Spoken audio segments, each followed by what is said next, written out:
Shalom, selamat pagi Bapak Ibu, puji Tuhan kita boleh berjumpa pada pagi hari ini untuk merenungkan firman Tuhan. Dan mari kita akan belajar pada pagi hari ini dengan sebuah tema, cara mulia menghadapi tuduhan. Nah, mari kita akan membaca di dalam Injil Matius pasal 27 ayat 12 sampai yang ke-14. Demikianlah firman Tuhan. Tetapi atas tuduhan yang diajukan imam-imam kepala dan tua-tua terhadap dia, ia tidak memberi jawab apapun.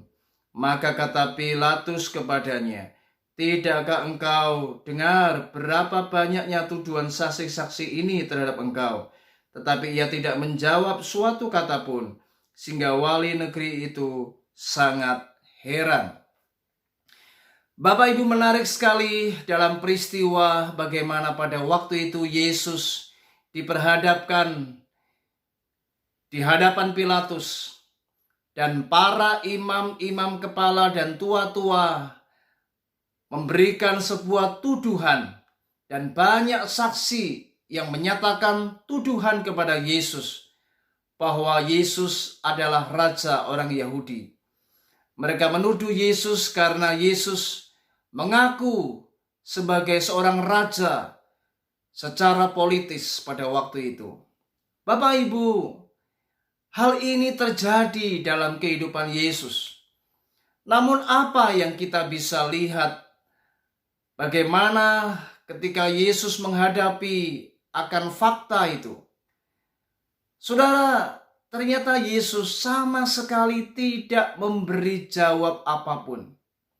Dengan kata lain, Yesus hanya diam ketika ia dituduh dengan tuduhan yang berbagai macam, tapi dia meresponinya dengan cara yang sangat luar biasa.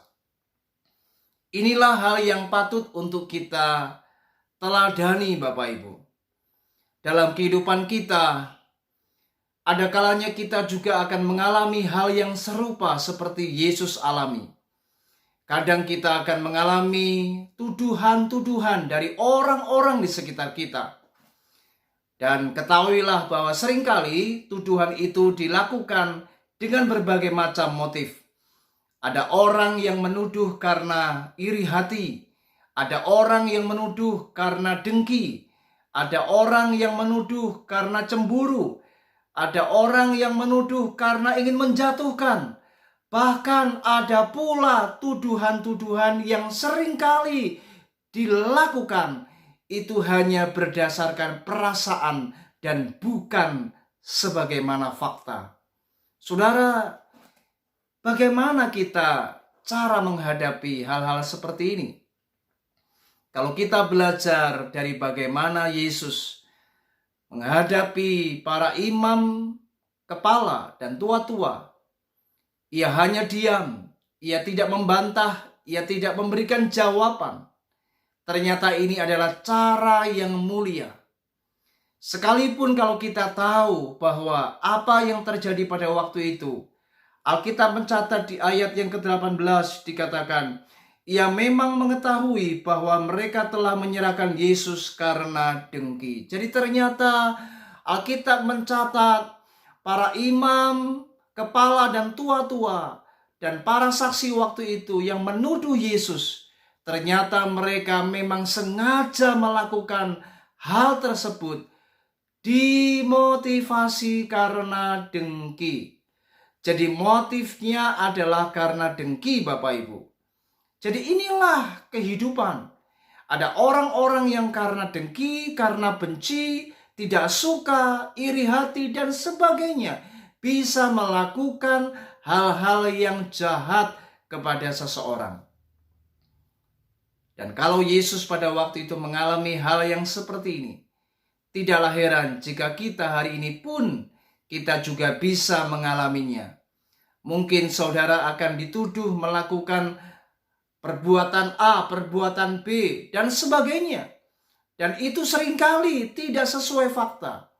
Ada orang-orang yang menuduh, saya katakan tadi, berdasarkan perasaannya dan bukan karena fakta.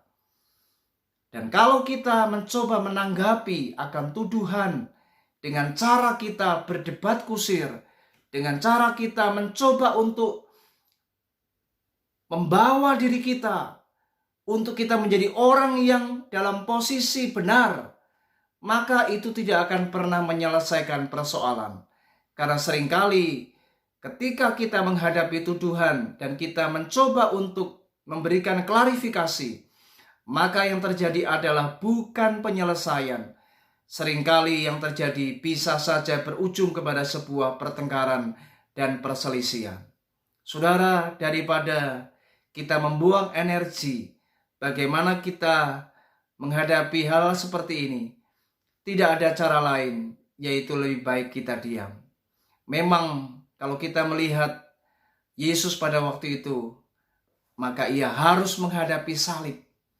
Dari kejahatan orang-orang yang telah menuduh dia, Yesus harus menghadapi sebuah fakta salib dan ia dijatuhi hukuman. Namun catat baik-baik Bapak Ibu, sekalipun Yesus harus menghadapi hukuman, tetapi Bapa tahu kebenarannya. Bapa di surga tahu siapa yang benar, siapa yang salah. Dan orang yang rendah hati akan dipermuliakan. Dan puji Tuhan, ketika Yesus harus direndahkan, Yesus harus terkutuk di atas kayu salib pada waktu itu. Tetapi Allah Bapa mempermuliakan dia. Karena apa? Yesus adalah pribadi yang rendah hati. Hari ini Bapak Ibu, belajarlah rendah hati. Sekalipun Anda tidak berbuat salah, dituduh yang macam-macam, tetaplah rendah hati. Diamlah. Lebih baik diam dan percayalah. Jika Anda benar, jika Anda tidak berbuat apa yang mereka katakan, maka Tuhan itu lebih tahu kebenarannya. Dan kelak Anda pasti akan diberkati. Anda akan dibela Tuhan, Anda akan dipermuliakan Tuhan. Karena orang yang rendah hati akan ditinggikan dan dipermuliakan Tuhan. Dan percayalah, engkau tidak akan pernah kalah. Karena diam bukan berarti kalah. Karena diam itu ternyata emas. Diam bukan berarti kita tidak punya sanggahan. Tapi diam memiliki sebuah pengertian. Kita belajar menahan mulut kita untuk tidak mengucapkan kata-kata yang justru menambah dosa. Tapi mari kita tetap diam dan doakan orang-orang yang melukai kita. Doakan orang-orang yang menuduh kita. Doakan orang-orang yang telah berbuat jahat kepada kita. Karena dengan kita berdoa dan memberkati mereka, Anda jauh lebih akan diberkati Tuhan. Kiranya renungan ini memberkati kita, dan mari kita terus bawa diri kita untuk menjadi pribadi yang tetap tenang, tetap rendah hati, dan ketika menghadapi sebuah tuduhan, belajarlah dengan cara yang mulia, yaitu tetaplah diam dan tetaplah rendah hati. Tuhan Yesus memberkati kita. Shalom.